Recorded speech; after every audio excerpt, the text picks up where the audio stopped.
Vision की बात हमारे साथ। 10, 9, 8, 7, 6, 5, 4, 3, 2, 1, 0.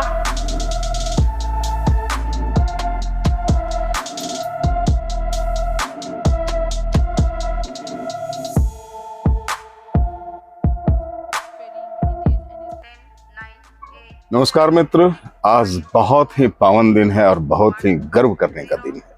आज भारत ने पूरे विश्व में अपना झंडा गाड़ा है। अपना देश अब उन 4 देशों में शामिल हो गया है जिसके चंद्रयान चांद पे पहुंचे हैं।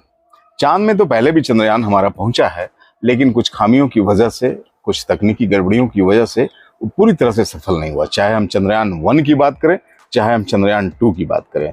चंद्रयान 1 हालांकि 95% सक्सेस बताया जा रहा है और चंद्रयान 2 हैवी लैंडिंग की वजह से अलग हो गया था और वो काम नहीं कर रहा था। हालांकि उसके ऑर्बिट अभी भी चांद के चक्कर लगा रहे हैं। और इस बार चंद्रयान 3 में जो आज श्रीहरिकोटा से छोड़ा गया है सतीश धवन परिसर से, वो उसमें ऑर्बिट की जगह नहीं दी गई है, क्योंकि ये बहुत कम लागत का है। 615 करोड़ का ये हमारा पूरा जो अभियान है, हमारे वैज्ञानिकों ने बहुत सस्ते में इस अभियान को सफल किया है और पूरी सफलता से आज उसका प्रक्षेपण हुआ है। और हम समझते हैं, और जैसे कि उम्मीद है हम सभी भारतीयों की और पूरी दुनिया को, कि ये अपना काम बाखूबी करेगा और चांद जो हमारे ख्वाबों में आते हैं, चांद जिस चांद को हम बचपन से चांद मामा कहते हैं, पता नहीं इस चांद और इस चंद्रमा पे कितनी गजल, कितनी शायर, कितनी कविताएं हो गई हैं और पता नहीं कितने गीत बन गए हैं। वो चांद पे अब हमारा झंडा होगा, उस चांद पे हमारा तिरंगा होगा। कहने के तो बहुत सारे देश के झंडों में चांद नजर आता है, लेकिन हमारा झंडा चांद के ऊपर नजर आएगा। ये हमारे वैज्ञानिकों को बहुत साधुवाद जाता है, बहुत शुभकामनाएं हैं और हम उनका आभार व्यक्त करते हैं, हम उनके जज्बे को सलाम करते हैं। इस बीच हम आपको ये बताना चाहते हैं कि इस चंद्रयान 3 में हमारे झारखंड का भी योगदान कुछ कमतर नहीं है मित्र। आप जानते हैं चंद्रयान की जो लैंडिंग पैड है वो हमारे इसरो, मैकॉन और टाटा ग्रोथ सरायकेला में जो स्थित है टाटा ग्रोथ कंपनी, ये तीनों मिल करके बनाया है। HEC के वैज्ञानिकों ने बगैर वेतन मान लिए, 14 माह से उसको वेतन नहीं मिल रहा था, उस पीरियड में वो लगे रहे और मैकॉन के इंजीनियरों ने उसको डिजाइन किया है।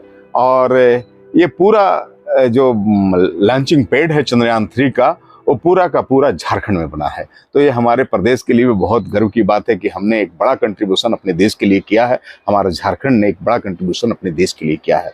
मैं आपको बता दूं कि चूंकि पूरे विश्व के लोगों के लिए, पूरे विश्व के वैज्ञानिकों के लिए चांद इतना जरूरी क्यों हो गया है? दरअसल चांद इसलिए जरूरी हो गया है कि पृथ्वी का जो उत्पत्ति है, हमारे जो धरती माँ की जो उत्पत्ति है, उसके बहुत सारे साक्ष्य हम मानवों के क्रियाकलाप के द्वारा मिट गए हैं। तो पूरी तरह से एक्यूरेट वो साक्ष्य हमें नहीं मिल पा रहे हैं कि पृथ्वी की उत्पत्ति आखिर में हुई कैसे। हम कुछ अंदाजा लगा रहे हैं, हमारे वैज्ञानिक कुछ अंदाजा लगा रहे हैं, लेकिन चांद में चूंकि मानव की चहलकदमी नहीं रही, तो चांद में वो साक्ष्य मिल सकता है। हमारे पूरे विश्व के वैज्ञानिकों की ये आशा है, इसलिए सभी देश चांद को बड़े ललक से देखते हैं। और जब वो रहस्य खुलेगा, पृथ्वी के उत्पत्ति का जो एक एक्चुअल रहस्य वो खुलेगा, तो बहुत सारी चीजें पर्दे से बाहर आएगी और हम समझते हैं कि वो मानव हित के लिए एक बहुत क्रांतिकारी कदम होगा। दूसरी बात यह है कि चूंकि चांद में ग्रेविटी पृथ्वी से कम है, रेडिएशन पृथ्वी से कम है, तो कैंसर के उपचार के रूप में भी पूरे विश्व के वैज्ञानिक चांद की ओर ललायित है। दूसरी बात, चांद में इतने खनिज पदार्थ हैं, इतने संसाधन है, ऐसा समझा जा रहा है कि उससे पृथ्वी का बहुत पूरक चीज होगा। और जो महत्वपूर्ण बात है, हमारे चंद्रयान 3 में हमारे वैज्ञानिकों ने, एस सोमनाथ जो इसरो के चीफ है, उनका कहना है कि हम इस बार चांद, अपने जो चंद्रयान है हमारा, वो दक्षिणी ध्रुव में हम लैंड करेंगे। क्योंकि अभी दक्षिणी ध्रुव में, चांद के दक्षिणी छोर पे अभी किसी का यान लैंड नहीं हुआ है। तो मैं समझता हूँ कि पूरे विश्व के लिए ये हमारा पहला कदम होगा कि भारत चांद के दक्षिणी ध्रुव में अपना यान लैंड करवाएगा। तो हम समझते हैं कि ये इसकी सफलता के लिए हम सभी को मनोकामना माननी चाहिए। सावन का पवित्र महीना है और हम समझते हैं कि ये पूरी तरह से सफल होगा और आने वाले कल में चंद्रमा से हमें इतनी सारी चीजें मिलेगी। आप ये समझ लीजिए कि जो चांद है वो एक आप क्या कहते हैं, प्रयोगशाला बन जाएगा पूरे अंतरिक्ष के लिए, जहां पूरे अंतरिक्ष की एक्टिविटीज को देखा जाएगा। और ये 4 लाख किलोमीटर दूर जो हमारा चांद है, वहां से हम अंतरिक्ष के और नजदीक हो जाएंगे।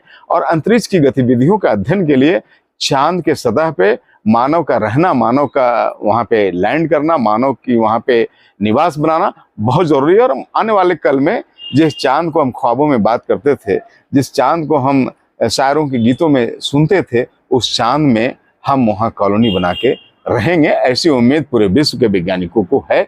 और इससे बहुत सारी चीज़ें साफ होगी, बहुत सारे तहकीकात सामने आएंगे। और चांद चूँकि पूरे विश्व के लिए महत्वपूर्ण है, तो भारत कैसे अछूता रह सकता था। और हम आज अपने धरती माँ पे, आज हम अपने भारतवंशी होने पे हमें गर्व है कि आज हम विश्व के उन 4 देशों में शामिल हो गए हैं जहां हमारा चंद्रयान बहुत सफलतापूर्वक प्रक्षेपित कर दिया गया है। और हम समझते हैं कि आने वाले कल में हम इसको लीड करेंगे, भारत इसको लीड करेगा।